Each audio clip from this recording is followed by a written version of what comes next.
In London, a new exhibition is drawing international attention as it celebrates the life and enduring style of one of history's most iconic figures, Marie Antoinette. The show, titled Marie Antoinette Style, is the first of its kind in the United Kingdom, showcasing over 250 objects that bring the world of the 18th century French queen vividly back to life. Among the highlights are rare loans from Versailles, including her jewels, footwear, and personal accessories.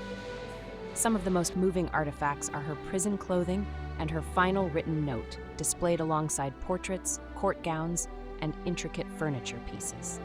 It's about the style shaped by the most fashionable queen in history, Marie Antoinette, and we look at the style that she shaped from 1770 until her death, and then the legacy of that style, the many revivals of that style over the 232 years since her death.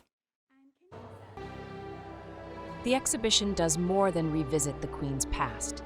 It explores how her bold fashion choices shaped trends during her lifetime, and how her influence has echoed through the centuries.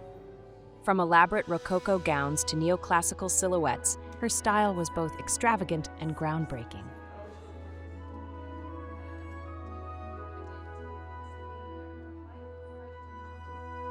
So she covers quite a few different sort of styles, including the high Rococo and then neoclassicism. So we look at those different silhouettes, we look at this kind of evolution from the style in France at court when she first arrives and her very elaborate wedding gown and court dress, formal court dress, and then we look at the more fashionable styles that she introduced and that evolved towards the sort of neoclassical and then finally the sort of revolution. Visitors will also see how her legacy continues today, with modern couture inspired by her wardrobe. Designs by Dior, Chanel, and Moschino, as well as iconic film costumes from Sofia Coppola's Marie Antoinette, highlight how her aesthetic has transcended time. Marie Antoinette remains a captivating figure, not just for her role in one of history's most turbulent periods, the French Revolution, but also for her unique personality and daring sense of fashion. This exhibition blends history, art, and couture, giving us a closer look at why she remains the world's most fashionable queen.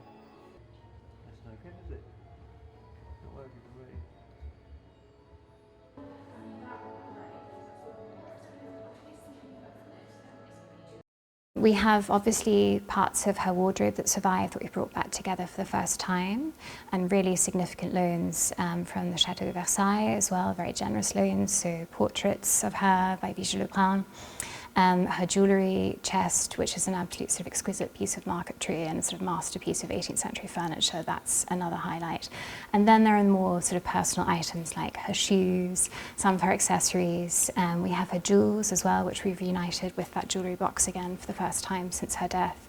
And then I think for me as well, her final note and her chemise, so her underwear from when she was in prison, are two really, really moving objects belonging to her that people will see.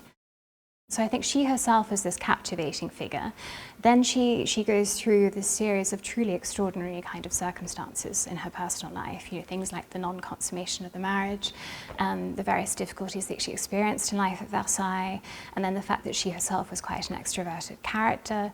And then all of this takes place against the backdrop of one of the most seismic episodes in history, which is the French Revolution, which is one of the most important events in our civilization. So I think it's a combination of all those things. I think it's her extraordinary kind of personality, it's the terrible sort of circumstances that she lives through, and then it's this amazing sort of backdrop. And also she is queen of one of the most important courts, one of the most powerful nations in the world.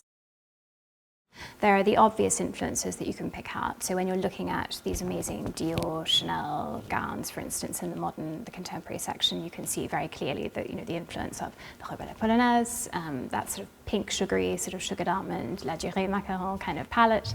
But then also these kind of ripples through sort of performance as well. I mean, we bring, for instance, Grace Kelly's gown, which is designed by Edith Head, which she modelled on Marie Antoinette, which is a much more sort of subtle kind of influence, for instance.